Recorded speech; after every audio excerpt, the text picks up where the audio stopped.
राम राम। इस वीडियो में बात करेंगे वृश्चिक वालों के लिए मई 2025 महीने के मासिक राशिफल की। Scorpio monthly predictions for May 2025। जानिए इस महीने घरों की चाल आपके जीवन को कैसे प्रभावित करेगी। करियर, नौकरी, व्यापार, पढ़ाई, सेहत और शादीशुदा जिंदगी, हर पहलू पर आसान भाषा में बात करेंगे।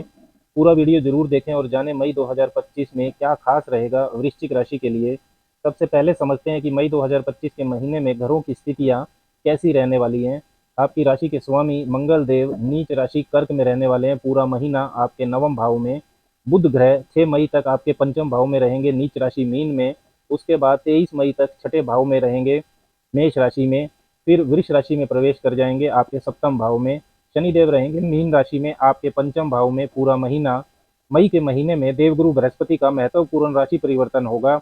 बृहस्पति 13 मई तक आपके सप्तम भाव में वृषभ राशि में रहेंगे। फिर 14 मई को प्रवेश कर जाएंगे मिथुन राशि में आपके अष्टम भाव में। मई के महीने में ही राहु केतु का भी महत्वपूर्ण राशि परिवर्तन होगा। राहु 17 मई तक रहेंगे मीन राशि में आपके पंचम भाव में। 18 मई को राहु प्रवेश करेंगे कुंभ राशि में आपके चतुर्थ भाव में। केतु 17 मई तक रहेंगे आपके लाभ भाव में कन्या राशि में। 18 मई को प्रवेश करेंगे आपके 10वें भाव में सिंह राशि में। सूर्य देव 13 मई तक रहेंगे मेष राशि में आपके छठे भाव में। फिर 14 मई को प्रवेश कर जाएंगे वृषभ राशि में आपके सप्तम भाव में। शुक्र देव रहने वाले हैं अपनी उच्च राशि मीन में आपके पंचम भाव में पूरा महीना। घरों की स्थिति को समझने के बाद अब बात करते हैं कि ये स्थितियां क्या संकेत देती हैं। सबसे पहले बात करते हैं आपके कैरियर की। कैरियर, नौकरी को दसम भाव से देखा जाता है। दसम भाव के स्वामी हैं सूर्य, जो 13 मई तक छठे भाव में रहेंगे अपनी उच्च राशि मेष में। 14 मई से वह सप्तम भाव में वृषभ राशि में प्रवेश करेंगे। मई के महीने में 18 तारीख को केतु आपके दसम भाव में प्रवेश करने वाले हैं। मई का महीना कार्य क्षेत्र में बदलाव और नई जिम्मेदारियों का संकेत देता है। छठे भाव में सूर्य और बुध की मौजूदगी यह दर्शाती है कि आपको इस महीने पहले से ज्यादा मेहनत करनी पड़ेगी। सूर्य वहां पर उच्च के हैं, आपको मेहनत का फल भी देंगे। काम का बोझ और प्रतिस्पर्धा दोनों ही लेकिन बढ़ सकते हैं। आपके विरोधी या ऑफिस की राजनीति थोड़ा आपको परेशान भी कर सकती है, लेकिन आपकी योजना और समझदारी आपको उनसे पार पाने में मदद करेगी। 14 मई के बाद सूर्य और 23 मई के बाद बुध का गोचर सप्तम भाव में होगा। तब स्थितियों में तेजी से सुधार देखने को मिलेगा। सीनियर्स या उच्च अधिकारियों से सहयोग मिलने लगेगा और आपकी कड़ी मेहनत की सराहना भी होगी। इस दौरान प्रमोशन या किसी नई जिम्मेदारी का प्रस्ताव भी आ सकता है। जो लोग नई नौकरी की तलाश में हैं उन्हें इंटरव्यू में सफलता मिलने की अच्छी संभावनाएं हो जाएंगी।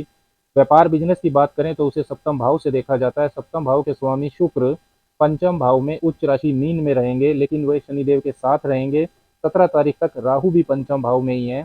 सप्तम भाव में सूर्य प्रवेश करेंगे 14 मई को। 23 मई के बाद बुध भी सप्तम भाव में आ जाएंगे। बिजनेस से जुड़े वृश्चिक जातकों के लिए यह महीना रचनात्मकता और साझेदारी से लाभ का रहेगा। पंचम भाव में उच्च के शुक्र और राहु की उपस्थिति आपके अंदर कुछ नया और अलग करने की प्रेरणा देगी। यदि आप नया बिजनेस शुरू करने या किसी प्रोजेक्ट को लॉन्च करने की सोच रहे हैं तो 14 मई के बाद का समय विशेष रूप से अनुकूल है, जब सूर्य आपके सप्तम भाव में प्रवेश कर जाएंगे। 7 मई से लेकर 15 मई के बीच का हिस्सा, ये जो पूरा सप्ताह है, ये व्यापार के मामले में आपको लाभ दे सकता है। सूर्य और बुध की वजह से जो छठे भाव में रहेंगे, महत्वपूर्ण व्यापारिक निर्णयों को इस हफ्ते में लेना शुभ होगा। 18 मई 2025 को केतु आपके दसम भाव कर्म भाव में प्रवेश करेंगे। इसके प्रभाव से आपको अपने कैरियर को लेकर भ्रम, असमंजस या असंतोष की भावना हो सकती है। कई बार आपको ऐसा लग सकता है कि आप मेहनत तो कर रहे हैं लेकिन पहचान नहीं मिल रही। आपको लग सकता है कि आपकी मेहनत का पूरा फल नहीं मिल रहा है। किसी कार्य को लेकर बार बार मन बदल सकता है या कैरियर बदलने का विचार भी आ सकता है। तकनीकी या रिसर्च फील्ड वालों को फायदा हो सकता है केतु के इस प्रभाव से। यदि आप टेक्नोलॉजी, रिसर्च, एस्ट्रोलॉजी, स्पिरिचुअल क्षेत्रों से जुड़े हैं तो केतु आपके लिए सकारात्मक भी साबित हो सकता है। इस गोचर के दौरान गहरे विषयों में आपकी रुचि बढ़ेगी। अब बात करते हैं आर्थिक स्थिति की। मंगल जो आपकी राशि के स्वामी है, इस महीने नीच राशि कर्क में रहकर भाग्य भाव में गोचर कर रहे हैं। यह स्थिति थोड़ी सावधानी बरतने की सलाह देती है। निवेश खास करके सोच समझ कर करें। केतु 18 मई के बाद दसम भाव में प्रवेश करेंगे, जिससे कैरियर में बदलाव या अस्थिरता आ सकती है और इसका सीधा असर आपकी आमदनी पर भी पड़ेगा। 14 मई के बाद बृहस्पति अष्टम भाव में गोचर करेंगे, जो अचानक धन लाभ या हानि की तरफ इशारा करते हैं। पैतृक संपत्ति, बीमा, टैक्स, निवेश आदि से जुड़ा हुआ अचानक लाभ या हानि आपको देखने को मिल सकती है। अष्टम भाव में गुरु का गोचर कुछ गुप्त स्रोतों से भी धन प्राप्ति का संकेत तो देता है, लेकिन साथ ही यह अनावश्यक खर्चों, टैक्स संबंधी उलझनों या अचानक आर्थिक उतार चढ़ाव का भी योग बनाता है।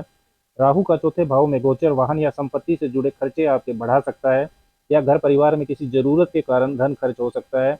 मई महीने में फाइनेंशियल प्लानिंग बहुत जरूरी है। बिना प्लानिंग के बड़ा निवेश ना करें, अनावश्यक खर्चों से बचें और बचत को प्राथमिकता दें। अब बात करते हैं स्वास्थ्य की। इस महीने स्वास्थ्य को लेकर आपको थोड़ा सतर्क रहना पड़ेगा, क्योंकि 14 मई के बाद बृहस्पति अष्टम भाव में प्रवेश कर रहे हैं और अष्टम भाव आमतौर पर गोपनीय रोगों, पुराने रोगों के उभरने और मानसिक चिंता से जुड़ा हुआ होता है।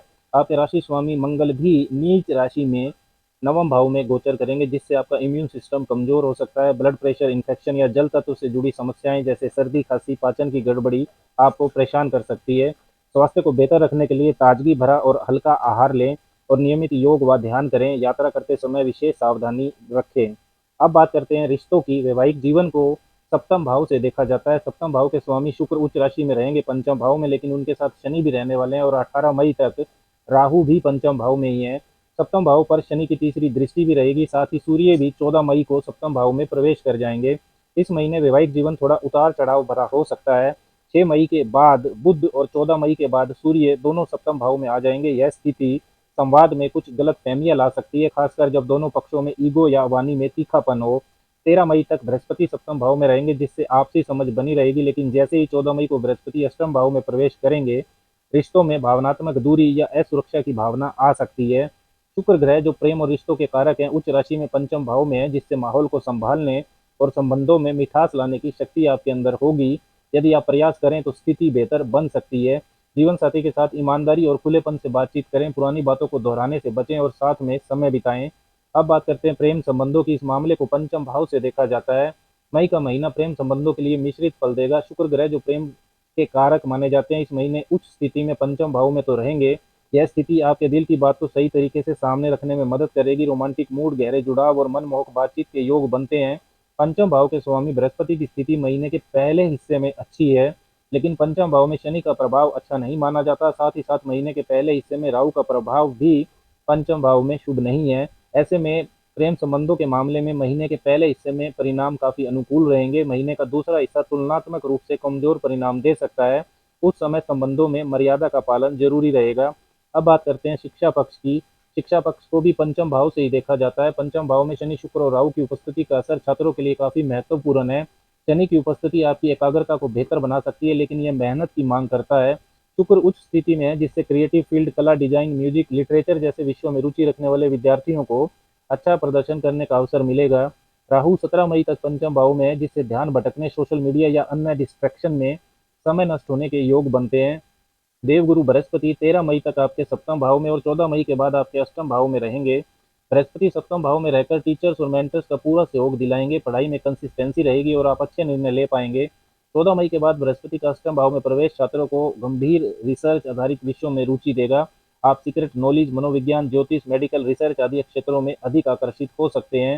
हालांकि यह समय थोड़ा मेंटल स्ट्रेस भी दे सकता है, इसलिए अपने मन को स्थिर रखने की कोशिश करें। अब बात करते हैं विदेश यात्रा की। नवम भाव में नीच के मंगल विदेशी प्रयासों में रुकावटें या देरी दे सकते हैं। खासकर जो लोग विदेश शिक्षा या वीजा इंटरव्यू की तैयारी कर रहे हैं, उन्हें धैर्य रखना होगा। 12वें भाव के स्वामी शुक्र पंचम भाव में उच्च राशि में है तथा 14 मई के बाद बृहस्पति अष्टम भाव में प्रवेश करेंगे, जहां से वह अपनी पांचवी दृष्टि से 12वें भाव को देखेंगे, जिससे रिसर्च, स्कॉलरशिप या रिस्क लेकर विदेश जाने के योग बनते हैं। यह समय सीक्रेट या अप्रत्याशित माध्यमों से विदेश यात्रा के द्वार खोल सकता है। सावधानी से निर्णय लें। 18 मई के बाद राहु चतुर्थ भाव में प्रवेश करेंगे, जो आमतौर पर देश से दूर जाने की संभावनाओं को बढ़ाते हैं, लेकिन मानसिक संतुलन बनाना आपकी प्राथमिकता होनी चाहिए। अब बात करते हैं मई महीने के विशेष उपायों की। हर मंगलवार को हनुमान जी की पूजा करें। मंगल नीच राशि में नवम भाव में स्थित है, जिससे भाग्य का साथ कमजोर रहेगा। हनुमान चालीसा का पाठ करें और हनुमान मंदिर में जाकर लाल फूल और सिंदूर चढ़ाएं। हर रोज ओम ब्रीम बृहस्पते नमः मंत्र जपें। बृहस्पति का गोचर 14 मई से अष्टम भाव में होगा, जिससे मानसिक उलझन या निर्णय में भ्रम की स्थिति बन सकती है। शनिवार को काले तिल और सरसों के तेल का दान करना भी आपके लिए बेहद शुभ है।